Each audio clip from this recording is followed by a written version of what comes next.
بابا کو ڈھونڈتی تھی سکینہ، اٹھو اٹھو، راتوں کو جاگتی تھی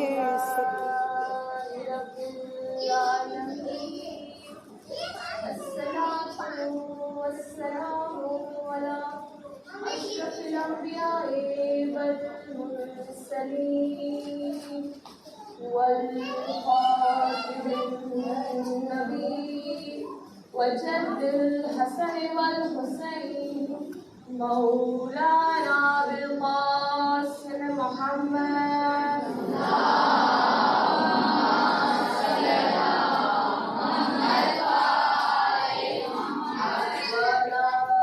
الطيبين الطاهرين المعصومين المجنونين لا سيما ثابت صاحب نبوية الصالح الهادرية والاسمة الفاطمية والشجاعة الحسنية والشهادة الحسينية والصبر السجادية والآثار الجعفرية والهلم القاسمية والعزمة الرزبية والنقابة النقبية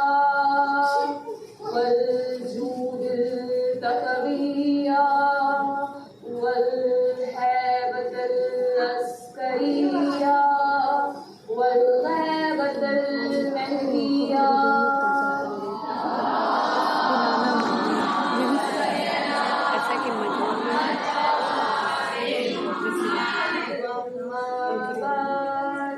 قال رسول الله بسم الله الرحمن الرحيم إن الحسين المصباح الهدى والسفينة الرجاز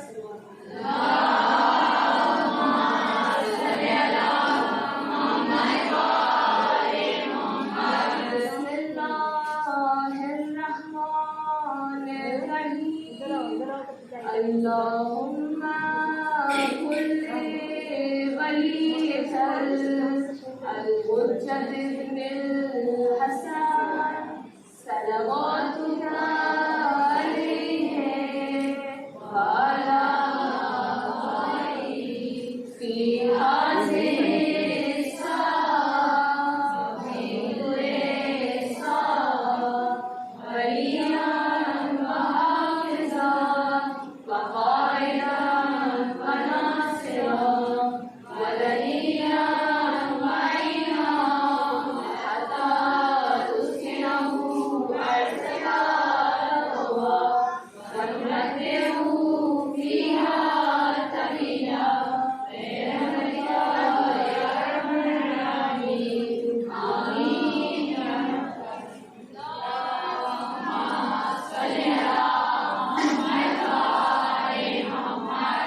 شہزادی کی آمد کے لیے بابا سے بلندہ سلوات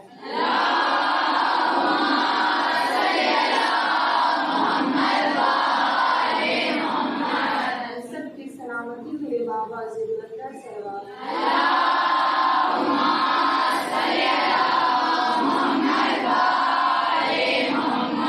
کرم ہے معصومین کا خصوصاً صدقہ ہے شہزادی کونین بنت رسول ثقلین مادر حسنین صدیقہ طاہرہ جناب فاطمہ الزہرا سلام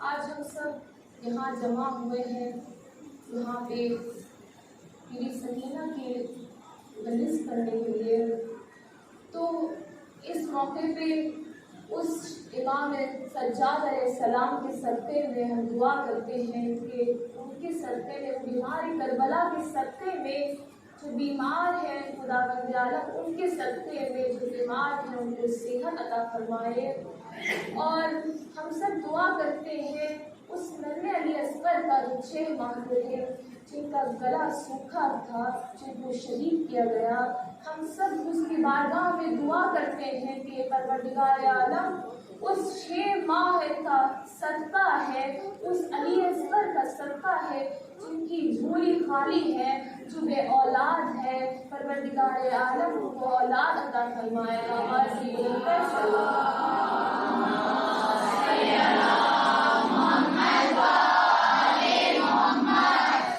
رسول خدا ارشاد فرما رہے ہیں ان الحسین مصباح الہدی وسفینۃ النجات. اس کا مطلب کیا ہے؟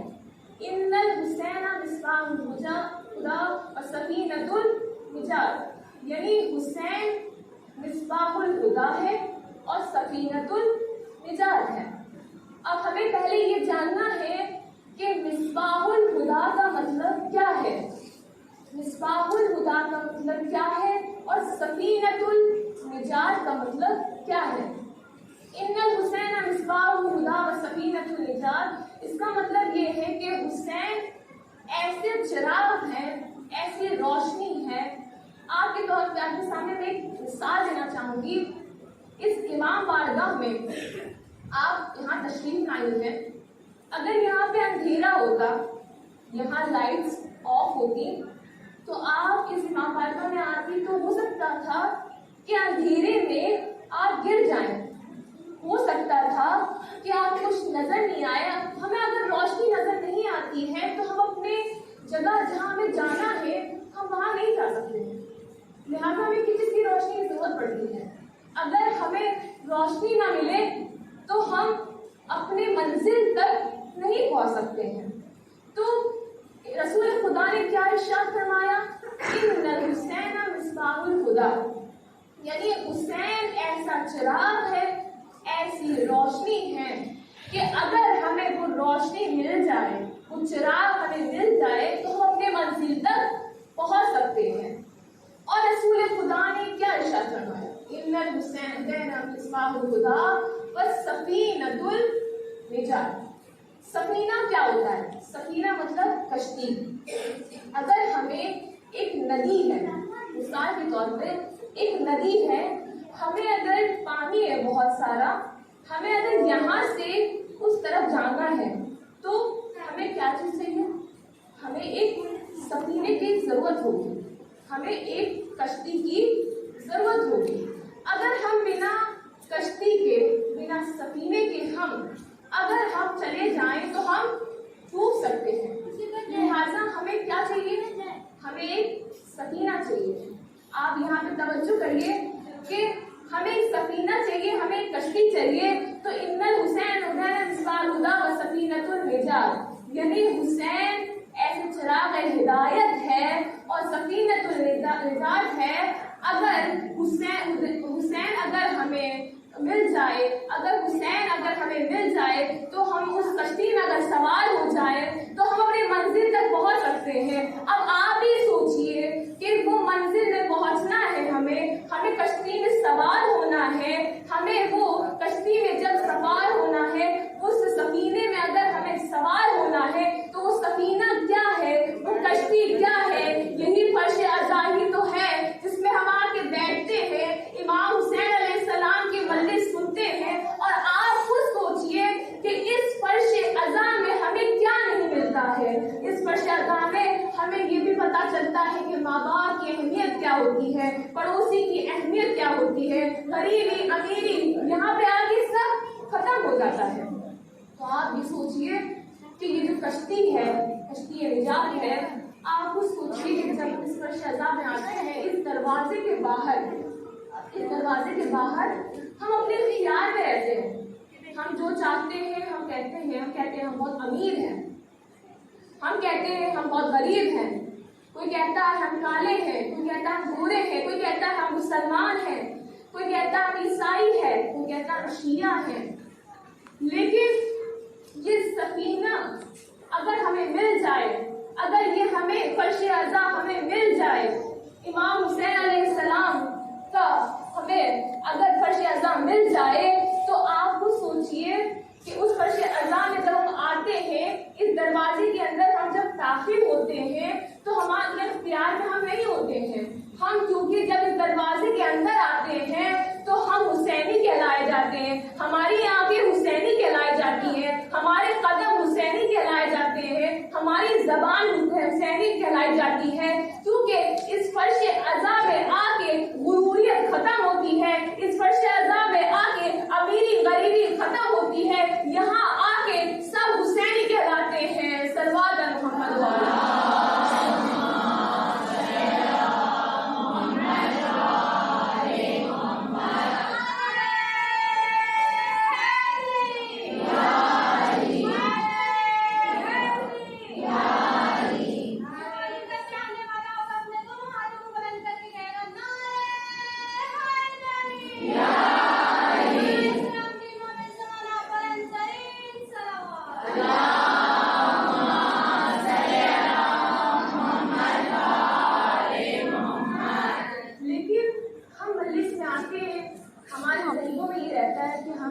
دینے جاتے ہیں ہمارے یہ مجلس میں. ہم یہ سوچتے صرف آ کے ہمیں ماتم کرنا ہے، صرف ہمیں گریہ کرنا ہے، صرف یاوسے یاوسے کہنا ہے.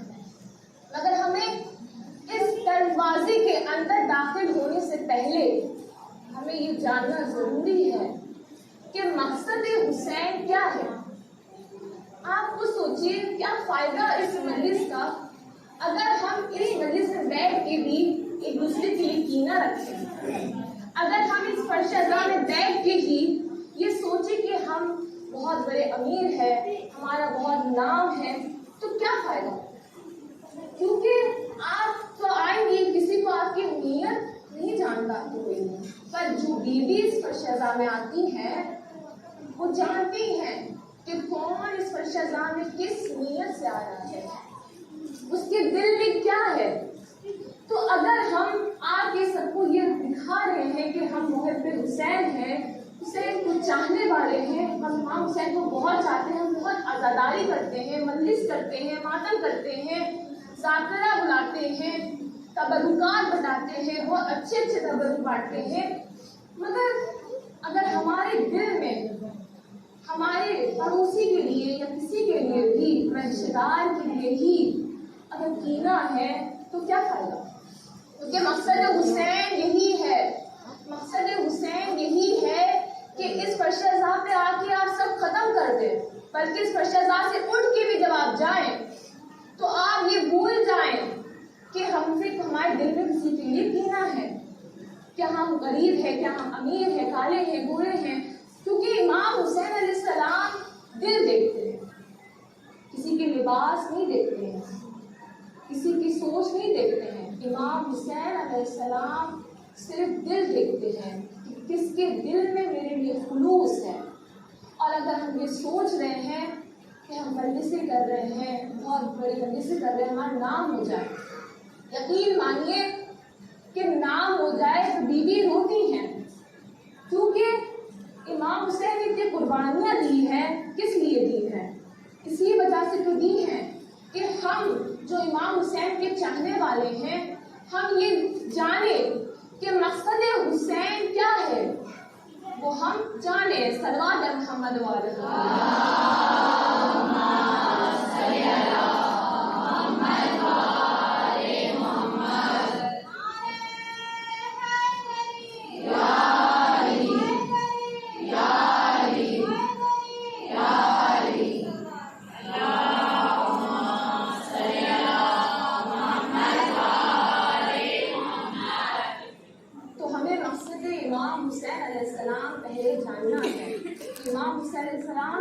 کیا چاہتے ہیں ہم سے.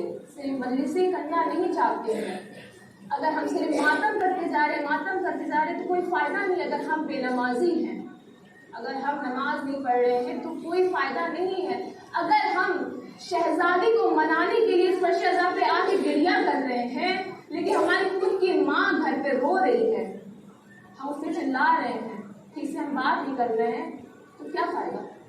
پہلے اپنی گھر میں اپنے ماں باپ سے اچھے سے پیش آنا ہے، پہلے اپنے پڑوسی سے اچھے سے پیش آنا ہے، اس کے بعد آپ اس فرش اعضا میں آئیے.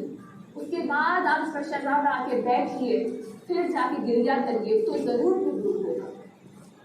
اسلام میں جتنی بھی چیز صاحب حیثیت ہے، صاحب فضیلت ہے، جن کی فضیلتیں ہیں اسلام میں، سب ایک نسبت کی وجہ سے، ایک نسبت کی وجہ سے۔ اب سوال آتا ہے کہ آدم اتنے محترم کیوں ہیں؟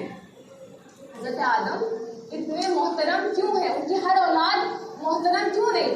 کسی نے کہا کہ آدم اس لیے محترم ہے کیونکہ وہ اللہ کے نبی ہیں، لہذا وہ محترم ہیں۔ اب کسی نے پوچھا نوح اتنے محترم کیوں ہیں؟ تو کسی نے کہا وہ اللہ کے نبی ہیں، لہذا وہ محترم ہوئے۔ ابراہیم محترم کیوں ہیں؟ اللہ کے نبی ہیں، لہذا وہ محترم ہوئے۔ اب ایک سوال پوچھوں گی کہ آدم محترم ہوئے نسبت کی وجہ سے، ابراہیم محترم ہوئے نسبت کی وجہ سے، نوح محترم ہوئے نسبت کی وجہ سے۔ اب ایک اور سوال کہ ہندوستان میں اتنے سارے شہر ہیں، اتنے بڑے بڑے مشہور شہر ہیں، مگر مکہ ہی محترم کیوں ہے؟ تو یہ سوال آیا تو کسی نے کہا کہ وہاں پہ مکے میں گھر ہے اللہ کا، لہذا وہ محترم ہوا۔ تو آپ کو یہ سمجھ میں آیا کہ نسبت کی وجہ سے محترم ہوا وہ جگہ۔ رسول جتنے سارے نبی تھے وہ سب نسبت کی وجہ سے محترم ہوئے، ایسے ہی مکہ محترم کیوں ہوا؟ نسبت کی وجہ سے۔ اب نجف اشرف کیوں کہلاتا ہے؟ اتنی ساری دنیا میں بلڈنگیں ہیں، اتنی ساری پیاری پیاری عمارتیں ہیں، بلڈنگز ہیں، پر کعبہ ہی محترم کیوں ہے؟ کعبہ ہی محترم کیوں ہے؟ تو کسی نے کہا وہ اللہ کا گھر ہے، لہذا وہ محترم ہوا، نسبت کی وجہ سے، اللہ سے نسبت تھی لہذا وہ محترم ہوا۔ تو ہمارے سمجھ میں آ گیا کہ ابراہیم محترم ہوئے نسبت کی وجہ سے، نوح محترم ہوئے نسبت کی وجہ سے، موسیٰ محترم ہوئے نسبت کی وجہ سے، مکہ محترم ہوا نسبت کی وجہ سے، اور ایسے ہی کعبہ محترم ہوا نسبت کی وجہ سے۔ اب آپ سوچئے نجف اشرف کیوں کہلاتا ہے؟ تو نجف اشرف اس لیے کہلاتا ہے اور اس لیے اتنا محترم ہے کیونکہ مولا کائنات امیر المومنین وہاں پہ ہے، لہذا محترم ہوا نسبت کی وجہ سے۔ ایسے ہی دنیا میں بہت ساری زمینیں ہیں، مگر کربلا معلیٰ کیوں کہلاتی ہے؟ تو کہا گیا چونکہ کربلا میں امام حسین نے، اسلام کو بچانے والے نے، زینب کے بھائی نے، سکینہ کے بابا نے، رسول کے نواسے نے، امام حسین علیہ السلام نے، جس نے اسلام کے لیے جان بچایا ہے، وہ وہاں پہ ان کا روضہ ہے، اس وجہ سے وہ محترم ہوا نسبت کی وجہ سے۔ اب آپ کو سمجھ میں آ گیا کہ آدم محترم نسبت کی وجہ سے، موسیٰ محترم نسبت کی وجہ سے ہے، اور کعبہ محترم نسبت کی وجہ سے، مکہ محترم نسبت کی وجہ سے، حسین محترم نسبت کی وجہ سے، مشہد محترم نسبت کی وجہ سے، کاظمین محترم نسبت کی وجہ سے، کوفہ محترم نسبت کی وجہ سے۔ اب ہمیں یہ بات تو سمجھ میں آ گئی کہ چاہے محمد ہو، فاطمہ ہو، حسن ہو، حسین ہو، رضا ہو، موسیٰ ہو، عیسیٰ ہو، ابراہیم ہو، کوئی بھی کسی کے ایک بھی قدم جہاں پہنچ جائے وہ جگہ محترم ہو جاتی ہے۔ تو پتہ چلا امام حسین علیہ السلام نے کربلا میں قدم رکھا تو وہ کربلا معلیٰ ہو گئی، امام مولا علی علیہ السلام نے نجف میں قدم رکھا تو نجف اشرف ہو گیا۔ تو ہمیں پتہ چل گیا کہ کسی کے ایک قدم رکھنے سے وہ جگہ محترم ہو جاتی ہے، قابل محترم ہو جاتی ہے۔ اب آپ خود سوچئے ایک کے قدم رکھنے سے وہ جگہ اتنی محترم ہو جاتی ہے، پاکیزہ ہو جاتی ہے۔ اب آپ خود سوچئے جس فرش عزا میں محمد کی سواری آئے، علی کی سواری آئے، حسین کی سواری آئے، پورے انبیاء کی سواری آئے، اس فرش عزا کی اہمیت کیا ہوگی؟ صلوات بر محمد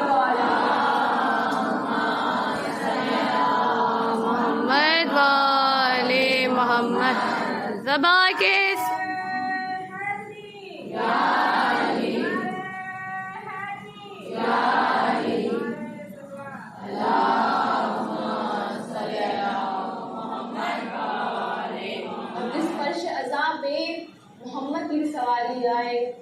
رسول کی سواری آئے، فاطمہ کی سواری آئے، حسین کی سواری آئے، اس فرش ازاں کی اہمیت کیا ہوگی؟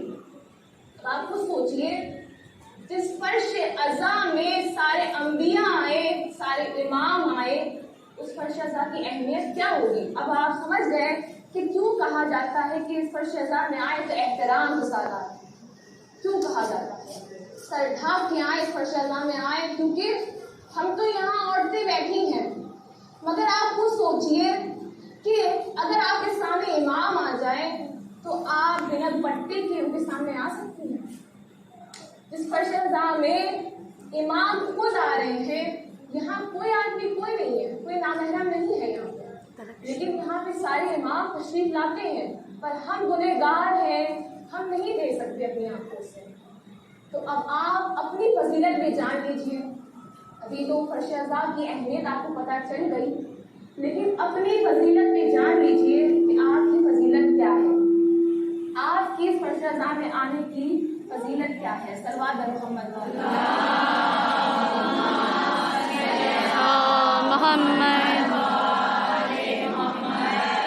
ایک مثال دیں گے کہ جب ہم دیکھتے ہیں، آپ دیکھتے ہوں گے اکثر کہ کوئی شخص اگر کوئی فیمس انسان، بڑے انسان کے ساتھ، کوئی پالیٹکس یا کوئی بھی بہت بڑے انسان کے پاس بیٹھتا ہے، جب بیٹھتا ہے تو وہ جب وہاں سے اٹھ کے جاتا ہے نا تو بڑے فخر سے کہتا ہے کہ ہم فلانے کے ساتھ بیٹھے تھے، ہم فلانے کے ساتھ بیٹھے تھے۔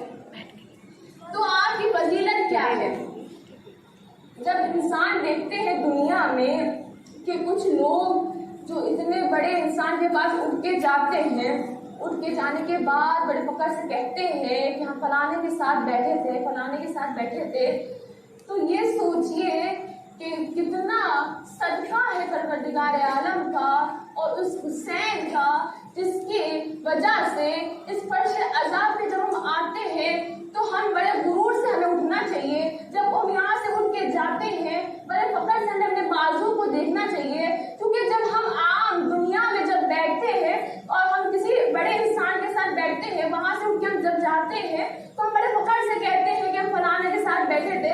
اب آپ خود سوچئے، جو اللہ کے بعد جو جن کا مرتبہ ہے، ہم ان کے ساتھ فرش ازاں پہ بیٹھتے ہیں، تو کیا ہم فخر سے نہیں بولیں گے کہ ہم حسینی ہیں، ہم حسین کی مجلس سے اٹھ کے آئے ہیں؟ صلوات محمد